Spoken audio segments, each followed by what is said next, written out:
अस्सलाम वालेकुम। Class 12 chapter number 18 जिसका नाम स्पेक्ट्रोस्कोपी है, इसका लेक्चर नंबर 6 अभी हम स्टार्ट करेंगे।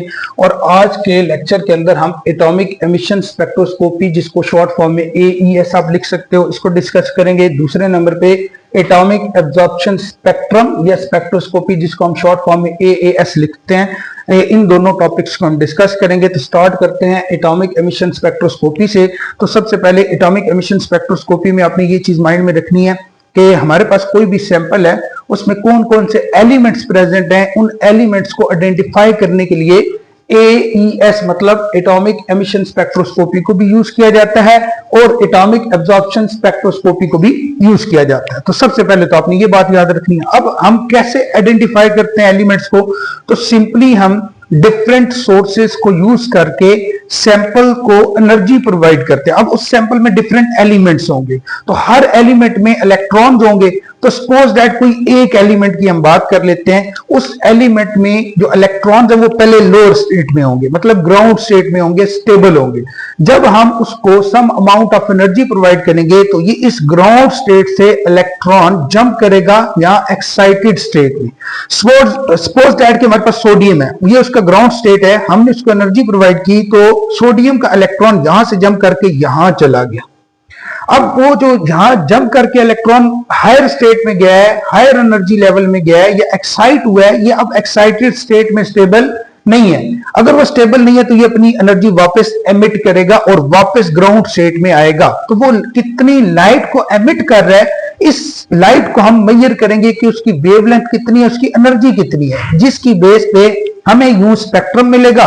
और हर एलिमेंट का जो स्पेक्ट्रम होगा वो डिफरेंट होगा, तो स्पेक्ट्रम की बेस पे हम किसी भी एलिमेंट को आइडेंटिफाई कर लेंगे। अब एलिमेंट का, हर एलिमेंट का स्पेक्ट्रम डिफरेंट क्यों होगा? जैसे मैंने अभी आपको बताया कि ये ग्राउंड स्टेट, अगर सोडियम है तो उसकी ये ग्राउंड स्टेट है, ये एक्साइटेड स्टेट है, इतना गैप है। मे भी कि अगर पोटाशियम हो तो उसमें गैप ज्यादा हो जाए या कम हो जाए।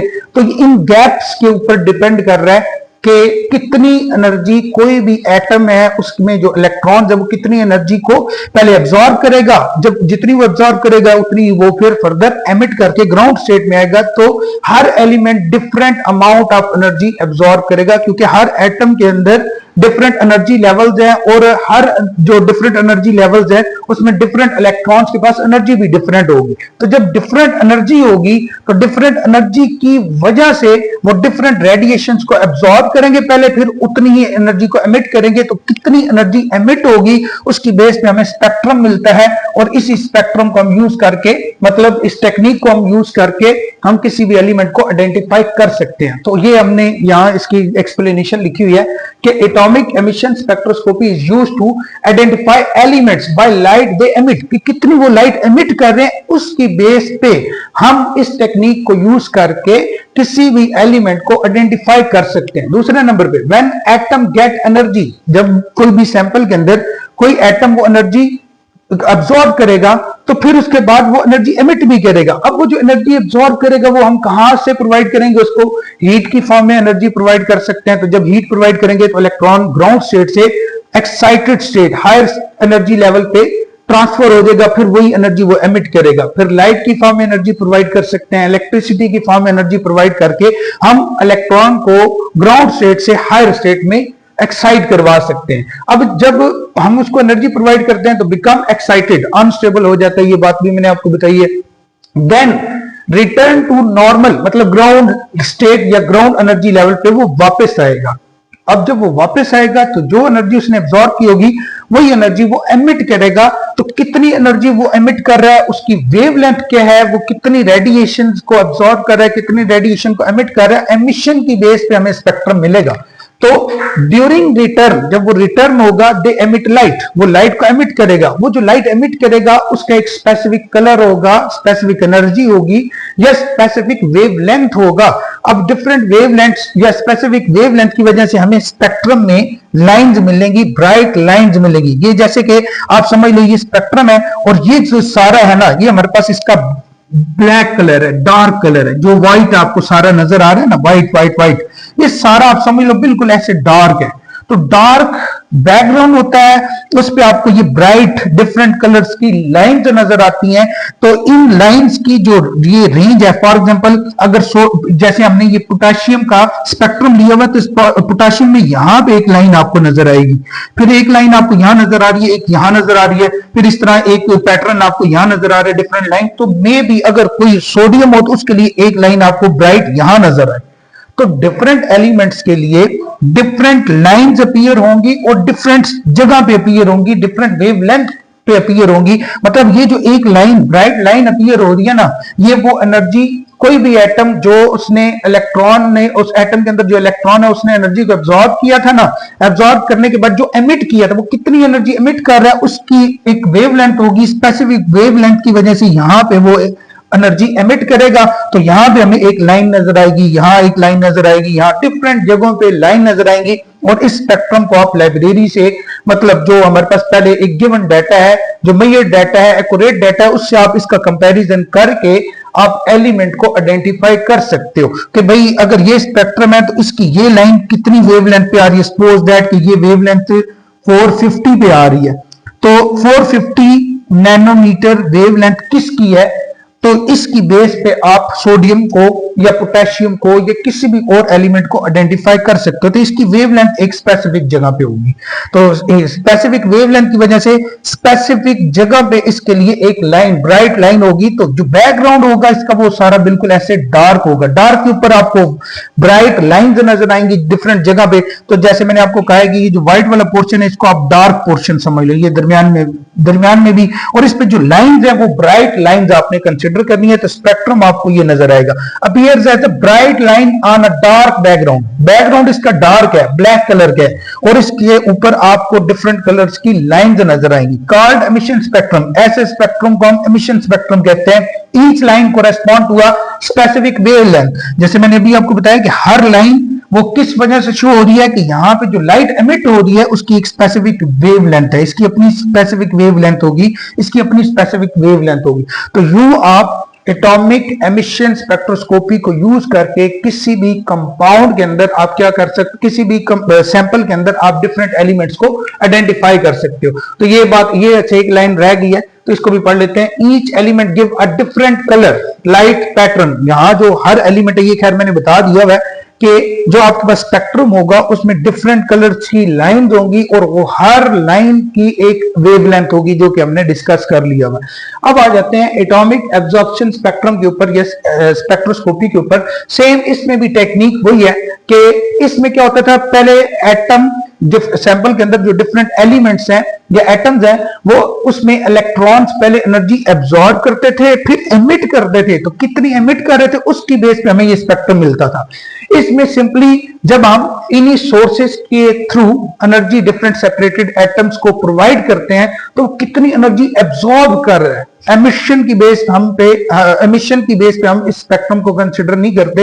हालांकि बात वही है, सिर्फ इसमें कितनी एब्जॉर्ब कर रहा है और इसमें कितनी एमिट कर रहा है, ये दो अलग अलग चीजें होगी। एक में हम एब्जॉर्ब करने की बेस पे एलिमेंट्स को आइडेंटिफाई कर रहे हैं, तो अगर एब्जॉर्ब करने की बेस पे एलिमेंट्स को आइडेंटिफाई करें तो इस टेक्निक को हम क्या बोलेंगे, एटॉमिक एब्जॉर्प्शन स्पेक्ट्रोस्कोपी या स्पेक्ट्रम। तो इसमें भी फ्री एटम्स होते हैं, वो पहले ग्राउंड स्टेट पे होते हैं। जब आप उसको एनर्जी प्रोवाइड करते हो इन्हीं सोर्सेस से तो वो ग्राउंड स्टेट से हायर स्टेट में चला जाता है और कितनी एनर्जी वो एब्जॉर्ब करके ग्राउंड स्टेट से हायर स्टेट में उसने मूव किया है, तो इसकी बेस पे हमें स्पेक्ट्रम मिलता है। और इस स्पेक्ट्रम और इस स्पेक्ट्रम में मेन यही डिफरेंस है कि इसका बैकग्राउंड ब्लैक होता है और ब्राइट लाइन नजर आती है, इस पे डार्क लाइन होती है और ये जो बैकग्राउंड है ये ब्राइट होता है, मतलब डिफरेंट कलर्स होते हैं, येलो ग्रीन या इस तरह के डिफरेंट कलर्स होंगे और उसके ऊपर ब्लैक कलर की लाइंस होंगी। अब जो ये ब्लैक कलर की लाइन क्यों है कि यहां जो बैकग्राउंड है वो डिफरेंट लाइट को रिप्रेजेंट कर रहा है। तो जो लाइट हमने सैंपल को प्रोवाइड की बाकी सारी लाइट को वो एमिट करेगा, जो कुछ स्पेसिफिक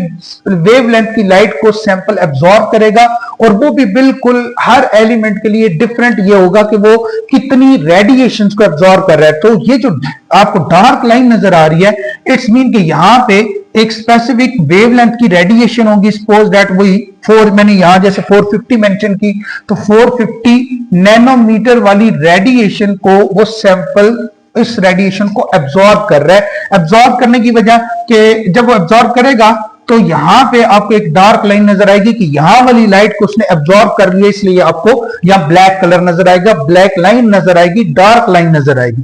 सेम यहां पे भी कोई स्पेसिफिक वेवलेंथ वाली लाइट को सैंपल ने एब्जॉर्ब कर लिया, तो ब्राइट कलर में से जहां जहां आपको डार्क लाइन नजर आएंगी वो सारी रेडिएशंस को वो एब्जॉर्ब कर लेगा।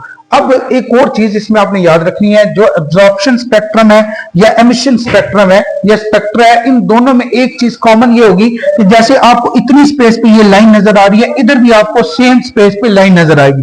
फिर इधर आपको स्पेसिफिक जगह पे लाइन नजर आ रही है, इधर भी स्पेसिफिक जगह पे आपको लाइन नजर आएगी। डिस्टेंस इसमें और इधर आपको बिल्कुल बराबर नजर आएगा। तो इसमें दोनों में जो मेन डिफरेंस है वो ये है कि यहां आपको डिफरेंट ब्राइट कलर्स की लाइन नजर आएंगी और यहां आपको डार्क लाइन नजर आएंगी।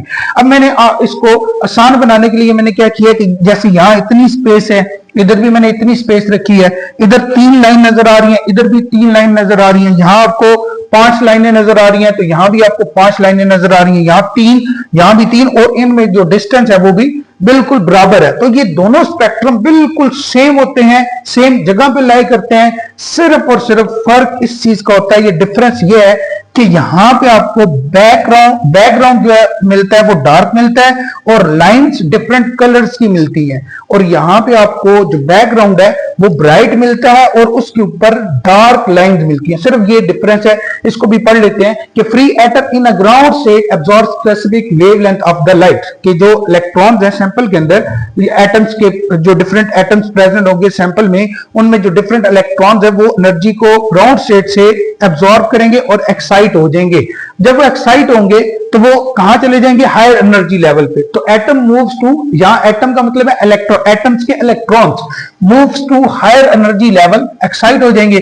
डार्क लाइन अपीयर्स, ये डार्क लाइन अपीयर हो रही है किसके ऊपर?